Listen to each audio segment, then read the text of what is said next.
Hi, dear students.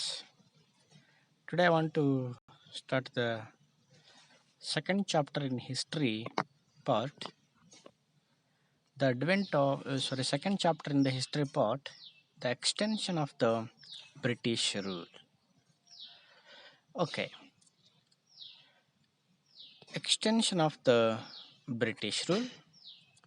In this lesson or in this unit, you learn Anglo-Maratha Wars, the consolidation of the British power, no succession rights for the adopted children, subsidiary alliance, Anglo-Sikh wars. Okay, these are the important concepts in this chapter. ಈ ಪಾಠದಲ್ಲಿ ಅಧ್ಯಯನ ಮಾಡಬೇಕಾಗಿರ್ತಕ್ಕಂಥ ಪ್ರಮುಖ ಅಂಶಗಳು. Let us see the extension of the British rule. Through Carnatic wars, the English had made other European countries not to challenge them in India. They gained complete political control over Bengal through Plassey and Buxar battles. ಈಗಾಗಲೇ ನಾವು ತಿಳಿದುಕೊಂಡಿದ್ದೀವಿ ಏನು ಅಂತಂದರೆ, ಬ್ರಿಟಿಷರು Carnatic ಯುದ್ಧಗಳ ಮುಖಾಂತರ ಭಾರತ ದೇಶದೊಳಗೆ ತಮಗೆ ಯುರೋಪಿನ ಯಾವ ದೇಶಗಳು ಸಹಿತ ಪೈಪೋಟಿ ಒಡ್ಡದಂತೆ ಮಾಡಿದವು. ಪ್ಲಾಸಿ ಮತ್ತು ಬಕ್ಸಾರ್ ಕದನದಲ್ಲಿ ಸಂಪೂರ್ಣವಾಗಿ ಬ್ರಿಟಿಷರು ಅಂತಕ್ಕಂಥ ವಿಜಯವನ್ನು ಸಾಧಿಸುವುದರ ಮುಖಾಂತರ ಬೆಂಗಾಲವನ್ನು ತಮ್ಮ ನಿಯಂತ್ರಣಕ್ಕೆ ತೆಗೆದುಕೊಂಡಿದ್ರು. Okay, in the year by 1965 they had gained control most of the eastern part of India. Since the Marathas and Mysore states were dominant in southern and western part of India, Maratha and Wadiyars, Mysore states. Okay, the hold of British was restricted to Bengal and Bombay regions only. 1765 ವೇಳೆಗೆ ಬ್ರಿಟಿಷರು ಅಂತಕ್ಕಂಥವರು ಭಾರತದ ಪಶ್ಚಿಮ ಭಾಗಗಳನ್ನು ತಮ್ಮ ನಿಯಂತ್ರಣಕ್ಕೆ ತೆಗೆದುಕೊಂಡಿದ್ರು. ಹೀಗಿದ್ರೂ ಸಹಿತ ಈ ಒಂದು ಭಾರತದ ದಕ್ಷಿಣ ಭಾಗದಲ್ಲಿ ಮತ್ತು ಪಶ್ಚಿಮ ಭಾಗದಲ್ಲಿ ಮರಾಠರು ಮತ್ತು ಮೈಸೂರು ರಾಜ್ಯಗಳು ಅಂತಕ್ಕಂಥವು ಅಸ್ತಿತ್ವದಲ್ಲಿದ್ದವು. The hold of British was restricted to Bengal and Bombay regions only.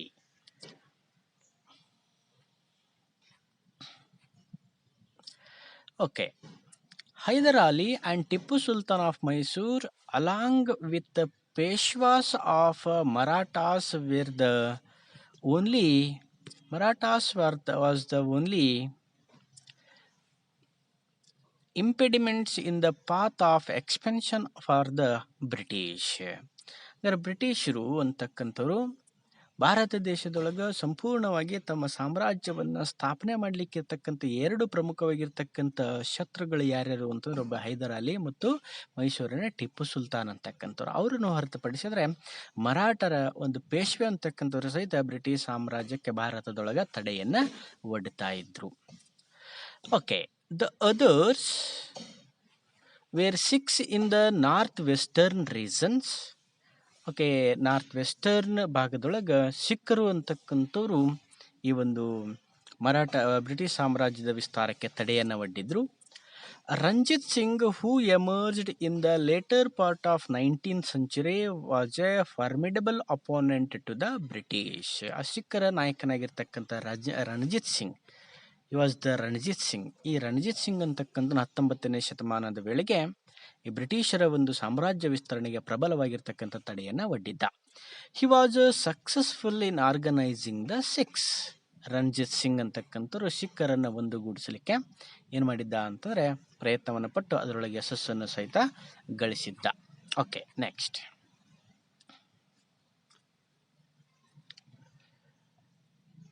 The British also waged repeated wars from the mid of 19th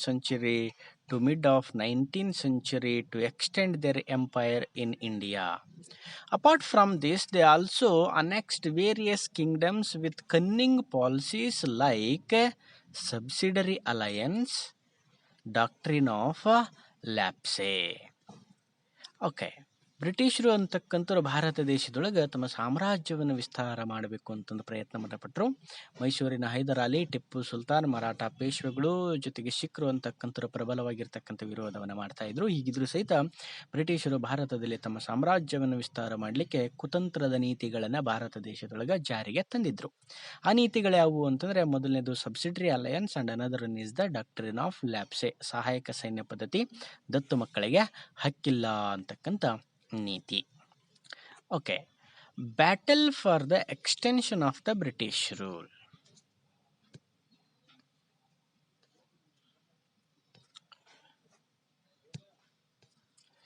During this period, the British waged following wars: 3 Anglo-Maratha wars, 4 Anglo-Mysore wars, and 2 Anglo-Sikh wars.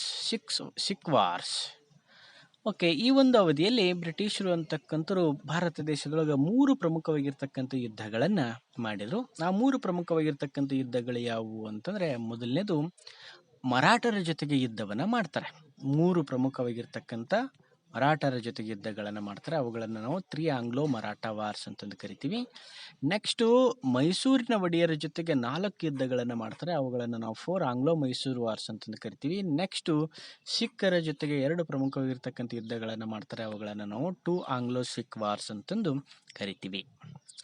Okay, let us discuss the first Anglo-Maratha wars.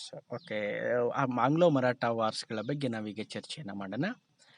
Okay, the first Anglo-Maratha War 1775 to 1782. Okay, reasons. First reason, the Marathas installed Shah Alam II back on the throne of Mughal Empire in Delhi. ಮೊದಲನೇ ಕಾರಣ ಏನು ಅಂತಂದ್ರೆ, ಮರಾಠರು ಅಂತಕ್ಕಂಥವ್ರು Shah Alam second ಅಂತಕ್ಕಂಥವನನ್ನು ಮೊಘಲ್ ಸಿಂಹಾಸನದ ಮೇಲೆ ತರಲಿಕ್ಕೆ ಸಹಾಯವನ್ನು ಮಾಡಿದರು. Shah Alam second was under the care British after defeat in Buxar war. Shah Alam second ಅಂತಕ್ಕಂಥವನು ಈ ಒಂದು ಬಕ್ಸಾರ್ ಕದನದ ನಂತರ ಬ್ರಿಟಿಷರ ಆಶ್ರಯದೊಳಗೆ, ಬ್ರಿಟಿಷರ ಆರೈಕೆ ಒಳಗೆ ಇದ್ದ ಅಂತಕ್ಕಂಥದ್ದು. Now the emperor gave Kora and Allahabad to Marathas, which he had earlier given them to the British. Okay, Buxar ಕದನದ ನಂತರ ಶಾ ಆಲಂ ಸೆಕೆಂಡ್ ಅಂತಕ್ಕಂಥನು ಬ್ರಿಟಿಷರ ಆಶ್ರಯದೊಳಗಿದ್ದ. ಈಗ ಮರಾಠರು ಅಂತಕ್ಕಂಥರು ಶಾ ಆಲಂ ಸೆಕೆಂಡ್ ಮತ್ತೊಮ್ಮೆ ಮೊಘಲ್ ಸಿಂಹಾಸನವನ್ನು ಏರಲಿಕ್ಕೆ ನೆರವನ್ನು ನೀಡಿದ್ದ. ಹಾಗಾಗಿ ಶಾ ಆಲಂ ಸೆಕೆಂಡ್ ಏನು ಮಾಡಿದ ಅಂತಂದರೆ, ಈ ಹಿಂದೆ ಬ್ರಿಟಿಷರಿಗೆ ತಾನು ಕೊಟ್ಟಿದ್ದ ಕೋರಾ ಮತ್ತು ಅಲಹಾಬಾದ್ ಅಂತಕ್ಕಂಥ ಪ್ರದೇಶಗಳನ್ನು ಯಾರಿಗೆ ಕೊಟ್ಟ ಅಂತಂದರೆ, ಯಾರಿಗೆ ಕೊಟ್ಟ ಶಾ ಆಲಂ ಸೆಕೆಂಡ್ ಅಂತಂದರೆ ಈ ಒಂದು ಮರಾಠರಿಗೆ ಕೊಟ್ಟ. Now the emperor gave Kora and Allahabad to Marathas which he had earlier given them to the British. This resulted in the enmity between Marathas and the British. Okay, ಇದು ಕಾರಣ ಏನು, ಮೊದಲಿಗೆ ಶಾ ಆಲಂ ಸೆಕೆಂಡ್ ಅಂತಕ್ಕಂಥವನು ಬಕ್ಸಾರ್ ಕದನದ ನಂತರ ಬ್ರಿಟಿಷರ ಆಶ್ರಯದೊಳಗಿದ್ದ. ಈಗ ಮರಾಠರು ಏನು ಮಾಡಿದರು ಅಂತಂದರೆ, ಆ ಶಾ ಆಲಂ ಸೆಕೆಂಡನನ್ನು ಮೊಘಲ್ ಸಾಮ್ರಾಜ್ಯ ಸುಲ್ತಾನನನ್ನಾಗಿ ಮಾಡಲಿಕ್ಕೆ ಸಹಾಯವನ್ನು ಮಾಡಿದರು. ಅದಕ್ಕೆ ಪ್ರತಿಫಲವಾಗಿ ಶಾ ಆಲಂ ಸೆಕೆಂಡ್ ಏನು ಮಾಡಿದ, ಕೋರಾ ಮತ್ತು ಅಲಹಾಬಾದ್ ಪ್ರಾಂತ್ಯಗಳನ್ನು ಮರಾಠರಿಗೆ ಬಿಟ್ಟುಕೊಟ್ಟಿದ್ದ. ಹಾಗಾಗಿ ಈಗ ಮರಾಠರು ಮತ್ತು ಬ್ರಿಟಿಷರು ಅಂತಕ್ಕಂಥವ್ರು ಶತ್ರುಗಳಾದರು. Okay, these were the reasons for the first Anglo Maratha war. Okay, other ರೀಸನ್ಸ್ಗಳನ್ನು ನಾವು ಚರ್ಚೆ ಮಾಡೋಣ. During this period death of Maratha strong man Madhav Rao Peshwa was a major set back to Marathas. ಈ ಅವಧಿಯಲ್ಲಿ ಮರಾಠರ ಅತ್ಯಂತ ಪ್ರಬಲ ನಾಯಕನಾಗಿರ್ತಕ್ಕಂಥ ಮಾಧವ್ ರಾವ್ ಪೇಶ್ವೆ ಅಂತಕ್ಕಂಥನು ಮರಣವನ್ನು ಹೊಂದಿದ. Though his brother Narayana Rao came to power, he was murdered by his uncle Raghoba or Raghunath Rao. Okay, Madhav Rao ಅಂತಕ್ಕಂಥ ಪ್ರಬಲ ಮರಾಠ ಸಾಮ್ರಾಜ್ಯದ ವ್ಯಕ್ತಿ ಮರಣವನ್ನು ಹೊಂದಿದ. ಅವನ ನಂತರ ಅವನ ಸಹೋದರನಾಗಿರ್ತಕ್ಕಂಥ ನಾರಾಯಣ ರಾವ್ ಅಂತಕ್ಕಂಥನು ತನ್ನ ಚಿಕ್ಕಪ್ಪನಾಗಿರ್ತಕ್ಕಂಥ ರಘೋಬಾ ಅಥವಾ ರಘುನಾಥ ರಾವನನ್ನು ಕೊಲೆ ಮಾಡಿ ಅಧಿಕಾರಕ್ಕೆ ಬಂದ. Okay, this resulted in fighting for the Peshwa post. Was the Raghunath Rao. ಇವನನ್ನು ಕೊಲೆ ಮಾಡಿದ್ದ ಯಾರು, Narayan Rao. Okay, this resulted in fighting for the Peshwa post. ಹಾಗಾಗಿ ಪೇಶ್ವೆ ಯಾರು ಆಗಬೇಕು ಅಂತಕ್ಕಂಥದ್ರ ಕುರಿತಾಗಿ ಹೋರಾಟಗಳು ಅಂತಕ್ಕಂಥವು ಪ್ರಾರಂಭ ಆದವು. Okay, the Maratha federation brought Madhav Rao second of Narayana Rao to the post of Peshwa. Okay, ಮರಾಠರ ಒಕ್ಕೂಟ ಅಂತಕ್ಕಂಥದ್ದು ಏನು ಮಾಡ್ತು ಅಂತಂದರೆ Madhav Rao second of Narayana Rao to the post of Peshwa. Upset with the development, Raghoba approached the British for support. Okay, Maratha federation ಅಂತಕ್ಕಂಥದ್ದು ಮಾಧವರಾವ್ ಸೆಕೆಂಡನ ನಂತರ ನಾರಾಯಣ ರಾವನನ್ನು ಅಧಿಕಾರಕ್ಕೆ ತಂದಿತ್ತು. ಆ ನಾರಾಯಣ ರಾವನನ್ನು ಅಧಿಕಾರಕ್ಕೆ ತಂದಿದ್ದನ್ನು ರಘೋಬ ವಿರೋಧ ಮಾಡಿ ಯಾರ ಸಹಾಯವನ್ನು ಕೇಳಿದ ಅಂತಂದರೆ he approached the British for support. ಬ್ರಿಟಿಷರ ಸಹಾಯವನ್ನು ಕೇಳಿದ.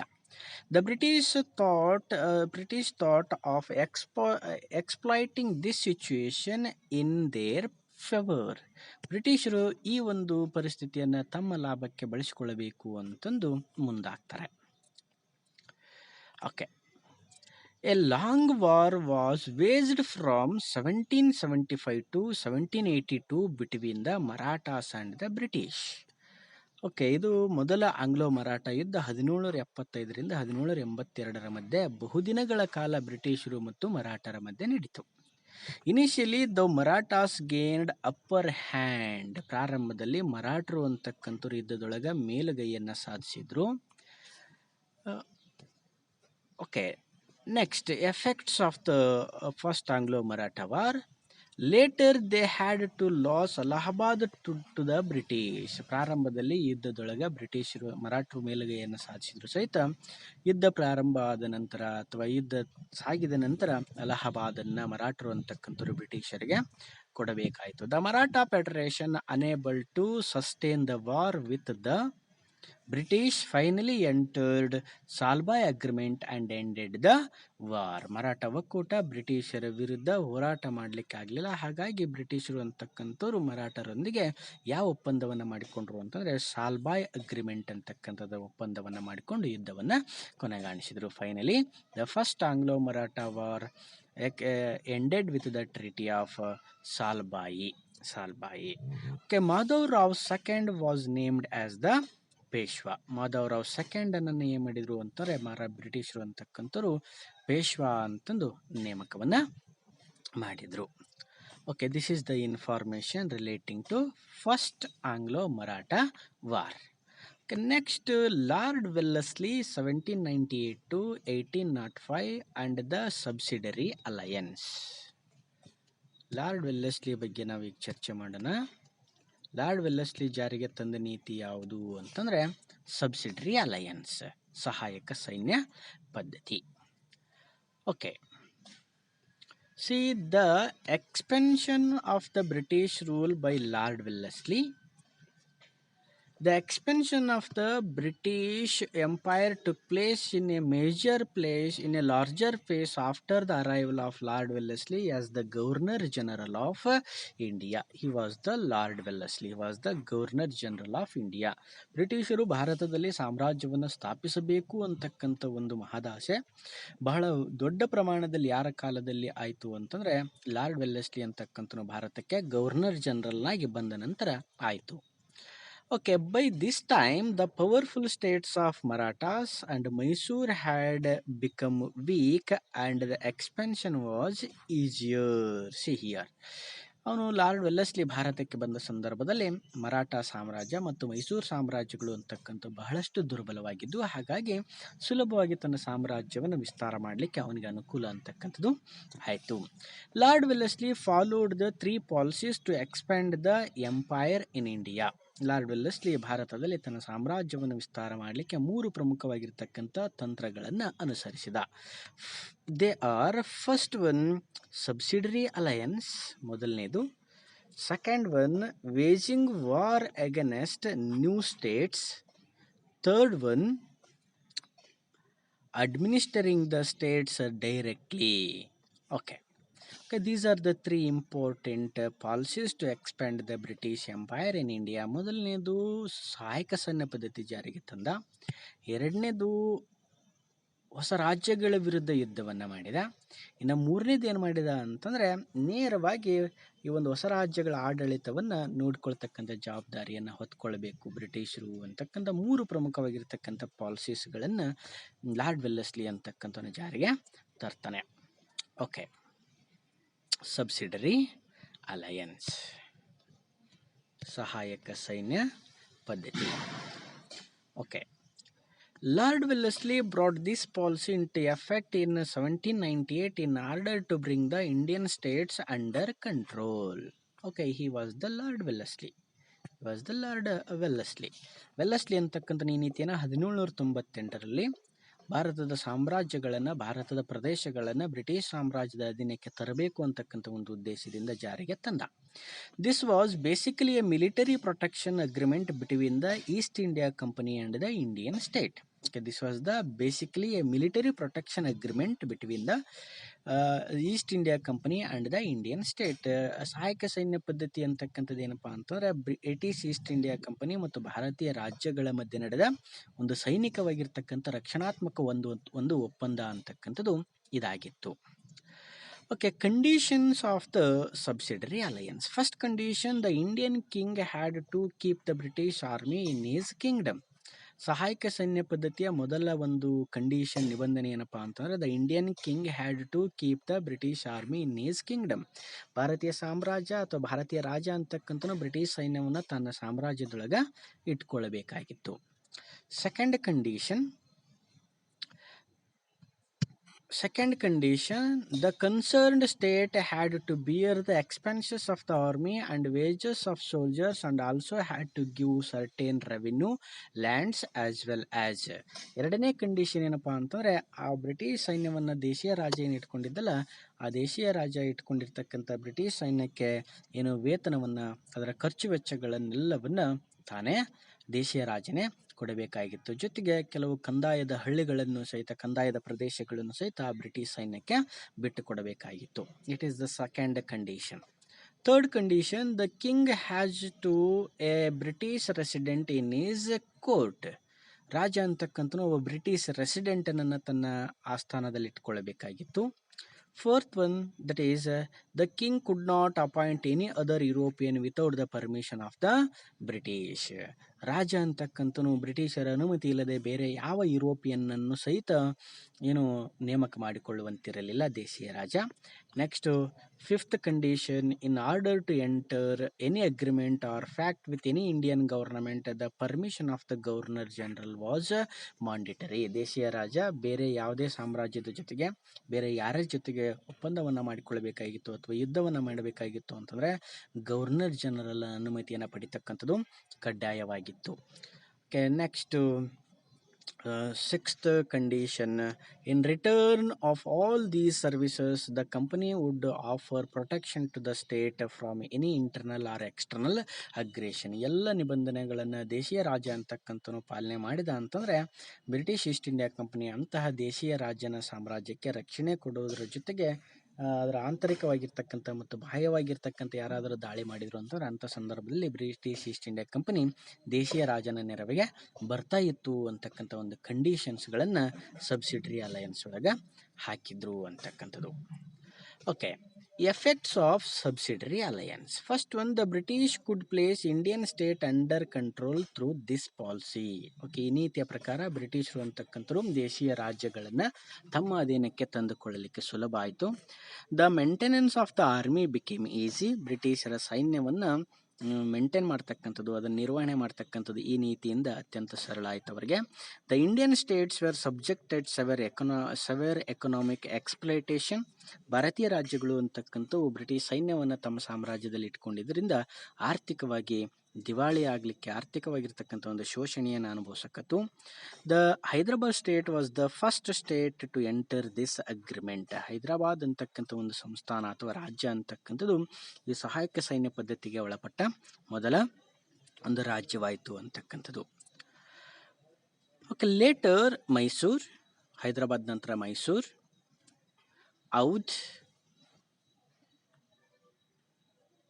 Next Tanjore, next Maratha and Poona, next Berar, Arcot, Gwalior, other states enters this agreement. Okay, ಮೊದಲಿಗೆ ಹೈದರಾಬಾದ್ ಸಂಸ್ಥಾನ ಅಂತಕ್ಕಂಥದ್ದು ಈ ಒಂದು ಸಹಾಯಕ ಸೈನ್ಯ ಪದ್ಧತಿ ಆಡಳಿತಕ್ಕೆ ಒಳಪಡ್ತದೆ. ತದನಂತರ ಮೈಸೂರು, ಹೌದು, ತಂಜಾವೂರು, ಮರಾಠ, ಪೂನಾ, ಬಿರಾರ್, ಆರ್ಕಾಟ್, ಗ್ವಾಲಿಯರ್ ಅಂತಕ್ಕಂಥವು ಸಹಾಯಕ ಸೈನ್ಯ ಪದ್ಧತಿಗೆ ಒಳಪಟ್ಟವು ಅಂತಕ್ಕಂಥದ್ದು. Okay, dear students, today I will stop the video class.